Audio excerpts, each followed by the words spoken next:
de definir. Hay algo que es difícil de definir, pero una vez que se lo empieza a describir,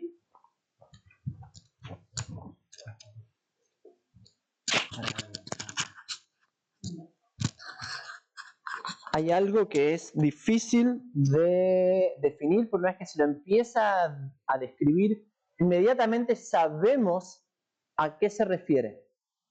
Algunos lo podrían llamar un círculo de confianza, como en la película Los Pocas.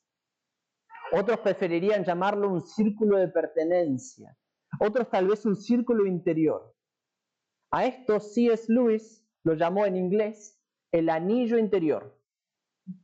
Y apenas escuchamos de un anillo interior, de un círculo de pertenencia, de un círculo de confianza, apenas trazamos una línea en el suelo y decimos que hay algunos adentro y otros afuera, casi automática e imperceptiblemente surge en nosotros un impulso de querer estar adentro, de querer ser parte, de pertenecer. Este deseo de pertenencia da impulso a mucho de lo que ocurre en el mundo laboral. Este deseo de pertenencia da impulso a mucho de lo que hacen los jóvenes. Y lo que nos importa hoy, este deseo de pertenencia también puede dar impulso a mucho de lo que ocurre en las iglesias. Y esta cuestión de pertenencia la encontramos al final de nuestro capítulo anterior, para los que tienen Biblia abierta, en que se nos presenta un anillo interior, un círculo interior, con capítulo 3, versículo 32, una multitud sentada alrededor de Jesús. Versículo 34 del capítulo 3, sentados en un círculo alrededor de él. Y esto al final del capítulo 3 funciona como un llamado a decir, estén en el círculo, a pertenecer a este círculo, a ser parte de este círculo. Versículo 34, sentados en círculo alrededor de él. Y lo que el capítulo 4 nos va a elaborar es cuál es el criterio que determina real pertenencia o no pertenencia a este círculo. Sin dudas, las autoridades religiosas mencionadas en el capítulo 3 se hubieran considerado a sí mismos como en el centro, bien en el centro, en el anillo interior. Pero el texto los presenta como aquellos que terminan estando afuera. Capítulo 3, versículo 6.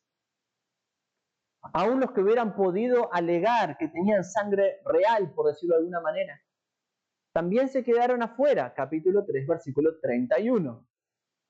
Su madre y sus hermanos quedándose afuera. Versículo 32. Tu madre y tus hermanos están afuera.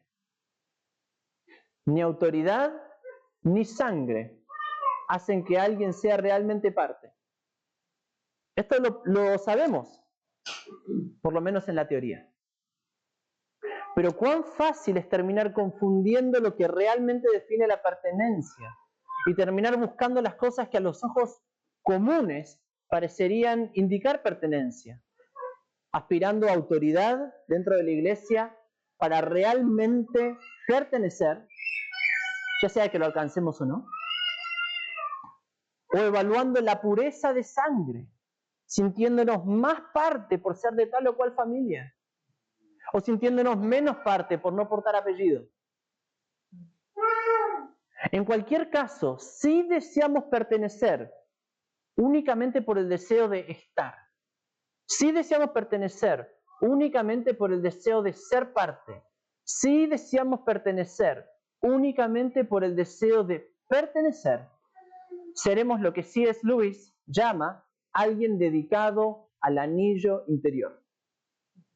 Como explica C.S. Lewis, salvo que tomemos medidas para prevenirlo, este deseo será uno de los principales motivadores de nuestra vida. Si no haces nada al respecto, si eres arrastrado por la corriente, serás efectivamente alguien dedicado al anillo interior. Y C.S. Lewis aclara, no digo que serás exitoso, pero ya sea añorando y fregando fuera de anillos a los que nunca puedes entrar, o pasando triunfantemente más y más al centro, en ambos casos serás tal clase de persona, alguien dedicado al anillo interior. Y aquí en la iglesia, tal vez llegaste recientemente y rápidamente encontraste un espacio en el grupo de alabanza, o en el ministerio de enseñanza, o aún desde el púlpito, encontrando así tu lugar de pertenencia. O tal vez hace años que estás, incluso desde el Club de Jesús, un pura cepa San Joaquín. Y con los años has estado más y más al centro, hasta estar en el corazón de la vida y el servicio en la iglesia. Alguien que realmente parece pertenecer. Ahora, por supuesto, es una bendición pertenecer. Y es una bendición dedicarse a roles de servicio. Pero, esta es la clave, no como un fin en sí mismo. Porque hay un único legítimo motivador para querer estar, para querer pertenecer, para querer ser parte. Y este motivador es, como ya encontramos al final del capítulo 3, Jesús mismo. Versículo 32, una multitud sentada alrededor de él. Versículo 34, los que estaban sentados en círculo alrededor de él. Cualquier otro motivador, y con el tiempo se volverá evidente. Y lo que el capítulo 4, nuestro capítulo, hace es elaborar para nosotros la característica principal de aquellos que verdaderamente están en círculo alrededor de él. Y esta es la característica principal de aquellos que verdaderamente están en círculo alrededor de él. Oír. Esta es, en una palabra, oír. Como dirá explícitamente en nuestro capítulo, miren el versículo 9. El que tiene oídos para oír, que oiga. Versículo 23. Si alguno tiene oídos para oír, que oiga. Versículo 24. Cuídense de lo que oigan. Oír. O para usar un término que tal vez encapsula más el significado, ser enseñable.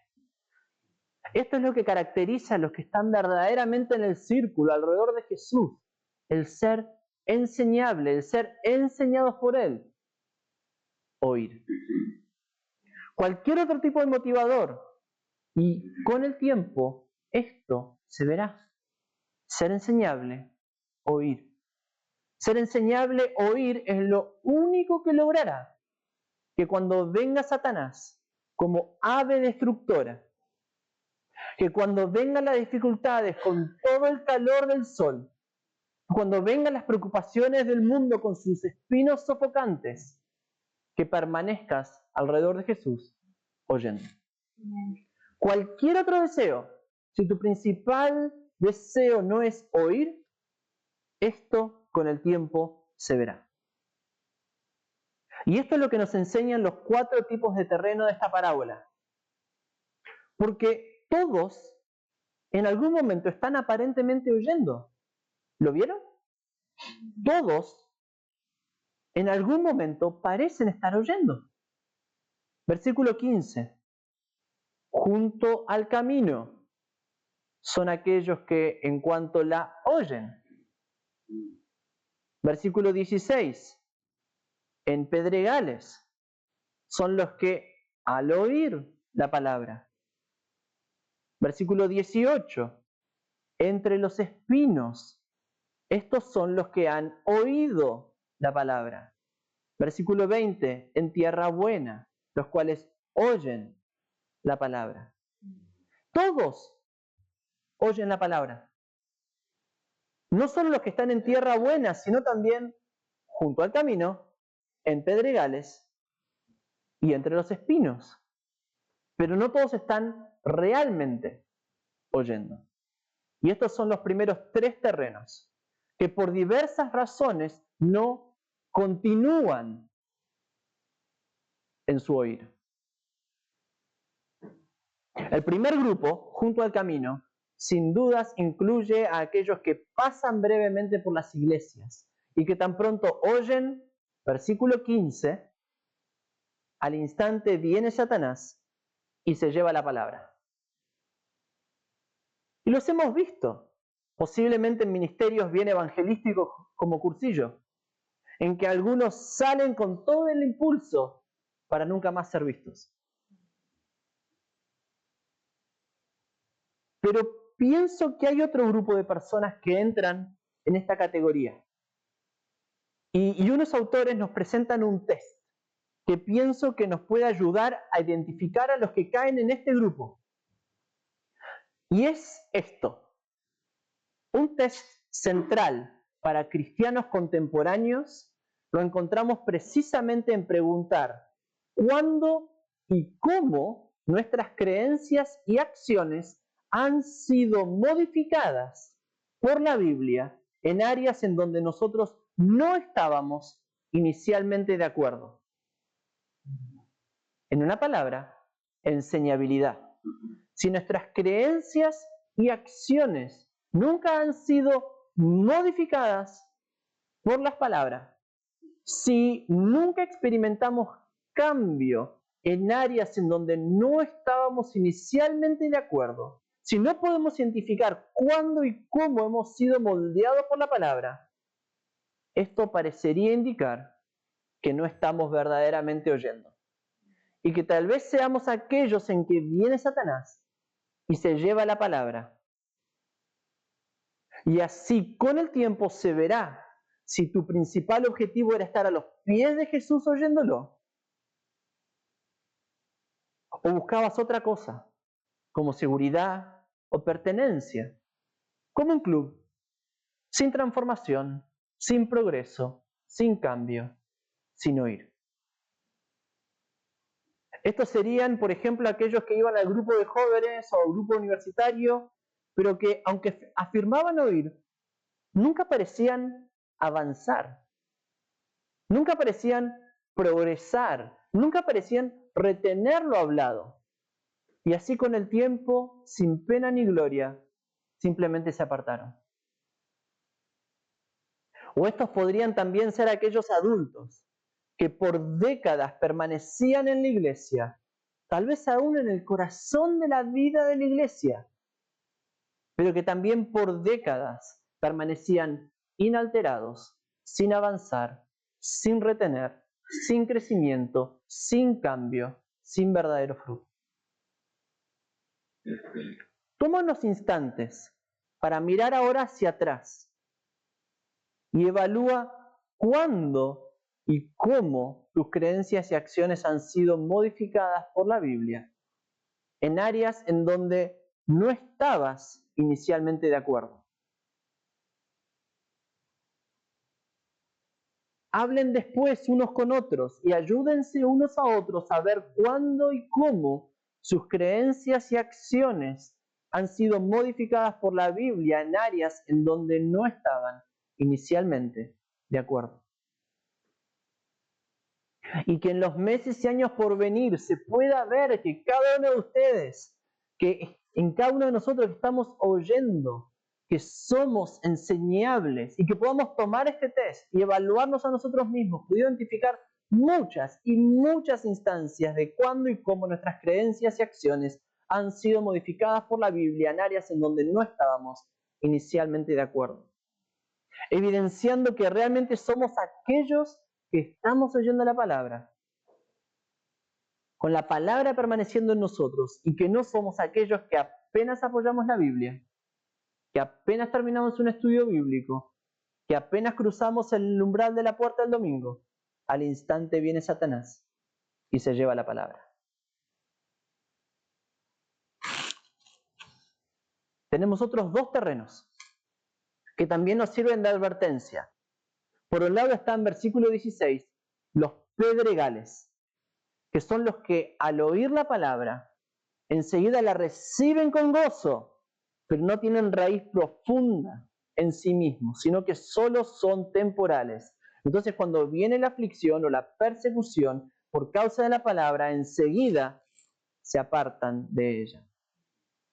Esto sería como un fuego artificial. Versículo 16, enseguida la reciben con gozo, inmediatamente hacia arriba. Puede que hasta con despliegue de colores. Pero en palabras del teólogo D.A. Carson, empezar bien no prueba nada. Empezar bien no prueba nada. Para algunos, la línea de llegada pareciera ya estar aproximándose. Para muchos otros, la línea de llegada pareciera estar más a la distancia. Pero sin importar cuán lejos parezca estar, debemos continuar, perseverar, porque haber empezado bien y aún haber andado un largo trecho bien no prueba nada. Y este texto nos advierte que puede que en algún momento llegue la aflicción o la persecución por causa de la palabra. Versículo 17. La aflicción o la persecución por causa de la palabra para poner a prueba nuestra profesión inicial. Y así llega el momento cuando tu pertenencia, en lugar de traer alegría, traiga aflicción.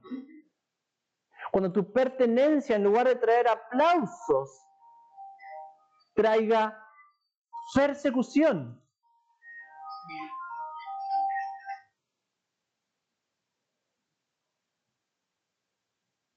Cuando en lugar de recibir un llamado diciendo ¡qué bien!, recibas un llamado diciendo ¡qué mal! Cuando tu pertenencia, en lugar de traer beneficios, tenga un costo. Ahí es cuando se verá cuál era tu verdadera motivación. Versículo 17, cuando viene la aflicción o la persecución por causa de la palabra, quedando expuestas tus verdaderas motivaciones para pertenecer. Y el teólogo Jonathan Edwards nos ayuda a ver por qué es que esto es así. Esto es lo que nos dice Edwards. Vemos que el mundo está sumamente ocupado y activo, y los afectos de los hombres son las fuentes de ese movimiento. Y continúa, quita todo amor y odio, toda esperanza y temor, toda ira, celo y deseo afectuoso, y el mundo sería en gran medida inmóvil y muerto. No habría tal cosa como actividad entre la humanidad ni búsqueda seria alguna. En otras palabras, lo que motiva el movimiento son los afectos, los deseos, los anhelos de los hombres. Los afectos de los hombres son la fuente de ese movimiento. Esto es lo que nos mueve.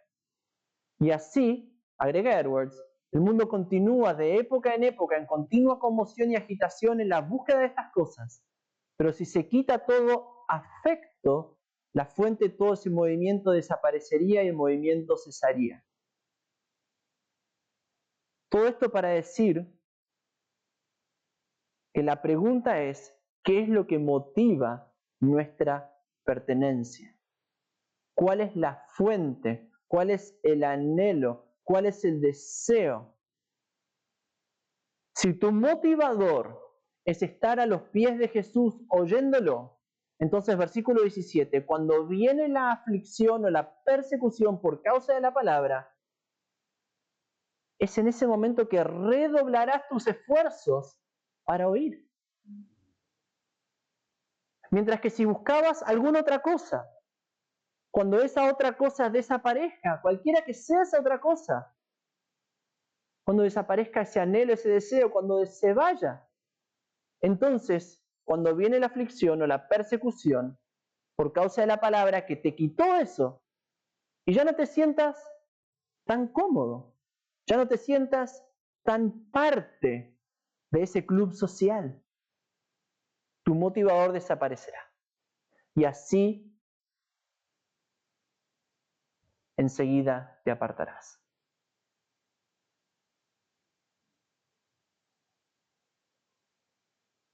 Por otro lado está el tercer tipo de tierra. Versículo 18. Entre los espinos.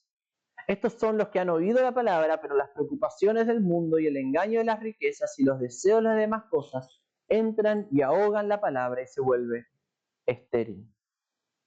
Y así será que en diversas olas a lo largo de tu vida, el mundo vendrá con todo su atractivo y amenaza.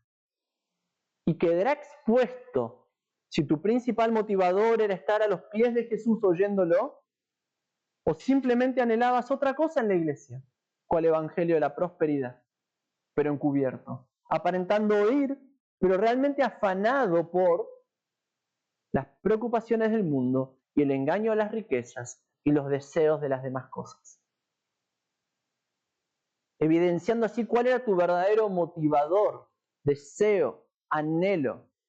Evidenciando cuáles eran nuestros afectos que funcionaban como fuente de todo ese movimiento. Déjeme compartirles el caso de un hombre que hace ya varios años escuché en un mensaje de Carson. Es de un hombre que creció como niño ejemplar de una familia cristiana. Líder en el grupo de jóvenes, líder en el grupo universitario mientras estudiaba medicina, en donde conoció a su esposa. Se fueron juntos como misioneros a África a trabajar con leprosos. Y con el tiempo volvieron a Inglaterra, en donde fue recibido como anciano en su iglesia local. Pero un día, para la sorpresa de todos, dejó a su esposa y 2 hijas y se fue con una enfermera. ¿Qué ocurrió? Esta fue la reflexión de su pastor acerca de esta persona. Que este hombre nunca fue un cristiano. Y lo elabora. No puedo encontrar ningún lugar en su vida en que su profesión de fe le costó algo. Por lo que nunca fue probado. Fue criado en un hogar cristiano y fue a una iglesia cristiana y lo disfrutó todo. Fue un buen niño y siempre hizo lo que quería hacer. Fue al grupo de jóvenes, fue al grupo universitario y todos lo alabaron por todo lo bueno que hizo. Estudió medicina y fue al norte de África porque le interesaba la salud. Volvió y disfrutó de la iglesia local y fue aceptado y amado. Y después, cuando finalmente apareció esta enfermera, hizo lo que siempre hacía. Hizo lo que quería hacer. No puedo encontrar, dijo su pastor, un solo punto en su vida en que dijera, quiero hacer eso, pero Jesús demanda de mí que haga esa otra cosa. Queridos, a los ojos de todos, este hombre parecía ser parte, este hombre parecía oír, pero no estaba realmente oyendo. Porque lo que Jesús demandaba de él era lo que él ya quería hacer. Es decir, no estaba realmente oyendo con sus creencias y acciones dispuestas a ser realmente modificadas por la Biblia en áreas en que no estaba de acuerdo. Y así cuando vino el mundo con todo su atractivo, quedó en evidencia cuáles eran sus verdaderos afectos. ¿Cuál era la verdadera fuente de todo ese aparentemente tan piadoso, todo eso que hacía? Y se fue tras el mundo con todo su atractivo, abandonando el círculo al cual por tantos años parecía pertenecer. A lo cual les pregunto, ¿qué nos motiva a estar aquí? Hay un único verdadero motivador que pasará la prueba del tiempo. Hay un único verdadero motivador que pasará la prueba de las décadas. Un único motivador que nos encontrará oyendo al final del camino. Y esto es tal vez especialmente relevante para aquellos que tienen algún rol de servicio y que a la vista de todos pareciera que obviamente son parte. Cuando puede que sea justamente el servicio mismo lo que resulte en el principal obstáculo para estar oyendo. Y es lo que Spurgeon denominó el ministerialismo. La tendencia a leer nuestras Biblias como ministros, a orar como ministros, a llevar a cabo todas las tareas de nuestra religión como si no tuvieran que ver con nosotros mismos más que de un modo relativo. En las categorías de Edwards, el afecto que funcionaría como la fuente de todo nuestro movimiento y actividad sería el servicio, como un fin en sí mismo, sin verdaderamente anhelar oír nosotros. Y así terminamos leyendo pensando en otros, en enseñar a otros, pero descuidamos la palabra para nosotros mismos, para nuestro propio corazón, para nuestra propia vida. Y así viene Satanás y se lleva la palabra que se ha sembrado. O vendrá la aflicción o la persecución, tal vez precisamente por causa de nuestro servicio. y nuestro servicio, en lugar de un beneficio, tenga un costo. Tal vez criticados de frente, tal vez criticados a nuestras espaldas, o tal vez sencillamente no recibiendo ese aplauso anhelado. Y así iremos lentamente abandonando el barco. Un oficial menos en el barco, un pasajero menos en el barco. O vendrán también las preocupaciones del servicio y el engaño de los privilegios del servicio y los deseos de las demás cosas, como el aplauso del servicio, y andaremos tan afanados con esas cosas que ya no tendremos ni tiempo ni el anhelo de oír. Queridos, no es algo menor nuestra propia vida. Nuestro propio fruto depende de eso. Todo depende de oír. Este es el punto principal de todo este capítulo. Una característica fundamental de pertenencia, el ser enseñable. Una prioridad fundacional, oír. Un afecto que funciona como fuente, el deseo de estar alrededor de Jesús, oyendo. No como un medio para un fin, sino como el fin en sí mismo. Esto es lo único que hará que perseveremos y demos fruto. Versículo 20. Versículo 20. En aquellos en que se sembró la semilla en tierra buena, los cuales oyen la palabra, la aceptan y dan fruto. Unos a 30, otros a 60 y otros a 100 por uno.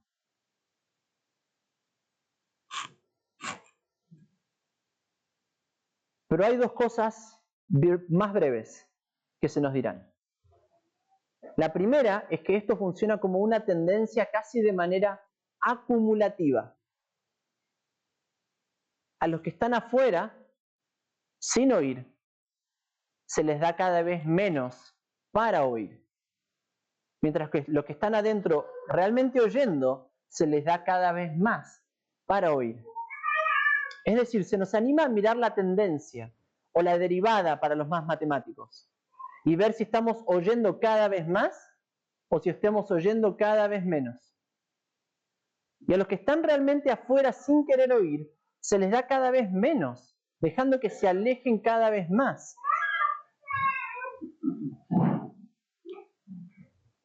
Esto es lo que vemos en la cita de la lectura del Antiguo Testamento, del versículo 11. Los que están afuera reciben todo en parábolas para que viendo vean, pero no reciban, y oyendo oigan, pero no entiendan, no sea que se conviertan y sean perdonados. Si alguien está afuera sin querer oír, se le dará cada vez menos, como un juicio. Y así se apartará cual bola de nieve sin querer oír y sin poder oír, con cada vez más y más capas cubriéndolo. Esto también lo encontramos en el versículo 25. Al que tiene se le dará más, pero al que no tiene, aún lo que tiene se le quitará. La advertencia es para aquellos que no tienen, para aquellos que están afuera sin verdaderamente oír, mostrando a dónde lleva esta tendencia de no oír. Al que no tiene, aún lo que tiene se le quitará. Pero para aquellos que sí están adentro, para aquellos que sí están oyendo, también aplica la tendencia. Versículo 25, al que tiene se le dará más. A los que oyen será un paso a la vez de oír y continuar oyendo cada vez más. Paso 1 de la fe, oír. Paso 2 de la fe, oír. Paso 3 de la fe, oír. Y así cada paso, oír. Todo dependerá de la dirección en la que vamos. O estamos oyendo cada vez más, o por el contrario, cual resbalín o tobogán, iremos oyendo cada vez menos. Pero ahora en la última cosa que consideraremos brevemente ahora en el día de hoy, en que nos habla no principalmente como aquellos en que se siembra la palabra, sino como aquellos que están dedicados a sembrar la palabra. Especialmente a los obreros dedicados, pero extensible a todos, ya que esta finalmente es una tarea de todos, el sembrar la palabra. Y es esto, que si la principal actividad de aquellos que estamos alrededor de Jesús es oír, entonces la principal tarea que tenemos es la de hablar. Hablar para oír. O en otras palabras, echar semilla en la tierra. Esto es lo que encontramos a partir del versículo 26. El reino de Dios es como un hombre que echa semilla en la tierra y se acuesta de noche y se levanta de día y la semilla brota y crece. ¿Cómo él no lo sabe? Esto, echar semilla en la tierra, es lo que producirá crecimiento. Más precisamente, esto es lo único que producirá crecimiento. Echar semilla en la tierra. En la aduana, cruzando de Argentina a Chile, uno puede traer casi cualquier cosa, pero lo que no te dejarán entrar nunca son semillas. ¿Por qué? Porque saben que una vez que se echa la semilla en la tierra, versículo 28, la tierra produce fruto por sí misma. Primero la hoja, luego la espiga y después el grano maduro en la espiga. Como semilla, con semilla en la tierra produce fruto por sí misma, automáticamente. Y así es que se nos invita a confiar en el poder de la semilla y a dedicarnos a echar semilla en la tierra. Este es el trabajo, lo que llamamos trabajo de vid. Y cuando hemos priorizado esta tarea de sembrar, podemos descansar sabiendo que el sembrador echa semilla en la tierra y se acuesta de noche y se levanta de día, la semilla brota y crece. Claro, el enrejado nos perseguirá hasta el cansancio, pero nuestra prioridad, nuestra única prioridad, es echar semilla en la tierra. Hace unos años fuimos de misión con el CEP a Temuco. Emanuel estaba ahí y en un momento me llevaron y vi esta parcela, no sé si la tenemos. Ahí está. Habían hecho una gran labor en este espacio. Nos mostraron este terreno preparado. Habían quitado las piedras, habían quitado la maleza, habían removido la tierra. Una buena tierra. Pero este es el dilema. Me dijeron que aún no habían tenido tiempo para echar semilla en la tierra. Habían estado tan ocupados con otras cosas y no habían podido echar semilla en la tierra. Por supuesto, ellos no esperaban que hubiera crecimiento en ese terreno. Pero esto que es tan evidente en lo agrícola puede que no sea tan evidente para nosotros en el servicio. Queridos, hay una sola necesidad: oír la palabra. Y para que eso ocurra necesitamos dos componentes fundamentales: la buena tierra, oídos dispuestos a oír, y semilla en la tierra, bocas dispuestas a hablar. Y cuán precioso es el fruto, cuán abundante es la cosecha, cuán grande es el crecimiento cuando se combinan sobrenaturalmente oídos dispuestos a oír y bocas dispuestas a hablar. Cuando la palabra de Dios, tan fácilmente despreciada cual semilla de mostaza, versículo 32, crece y llega a ser más grande que todas las hortalizas y echa grandes ramas, tanto que las aves del cielo pueden anidar bajo su sombra. Hermano, está todo ahí en la semilla. En la aduana lo saben. No nos distraigamos con cosas secundarias, sino mantengamos lo central como lo central. El oír con una verdadera expectativa de crecimiento sobrenatural en nosotros. Un crecimiento sobrenatural, pero que sigue este patrón tan natural de buena tierra y semilla. Y que así estemos alrededor de Jesús, no sencillamente por querer ser parte, sino con nuestros afectos anhelando oír, como esa buena tierra que mira con expectativa la mano que siembra, oyendo y oyendo y oyendo más y más. Y que así también miremos a nuestro alrededor, a los terrenos puestos delante nuestro, tan necesitados de semilla como nosotros, y nos dediquemos a esta única prioridad de echar semilla en la tierra, confiando que a su tiempo esta combinación de buena tierra y semilla dará fruto, un fruto más grande del que podamos imaginar, en nosotros mismos y en todos aquellos que estamos sentados en círculo alrededor de Él, anhelando únicamente esto: oír. Oremos.